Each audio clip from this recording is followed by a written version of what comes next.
Ever thought a block of wood could be your next big project? Let's make it happen with these easy tips. First up, measure twice, cut once. Precision is your best friend in woodworking, so take your time with those measurements. Next, let's talk about sanding. Always sand in the direction of the grain to avoid scratches that look like they came from a wild cat. Got glue? When you're bonding pieces, a little goes a long way. Apply a small bead and spread it evenly for a strong, clean hold. Here's a quick tip on clamping. Use soft pads with your clamps to avoid denting your beautiful work. Trust me, it's a simple step that saves a ton of heartache.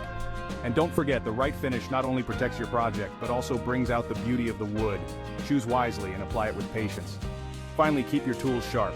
A sharp blade makes for easier work and cleaner cuts. So keep that sharpener handy. There you have it, folks. Dive into your woodworking projects with these tips, and who knows, you might just nail it on the first try.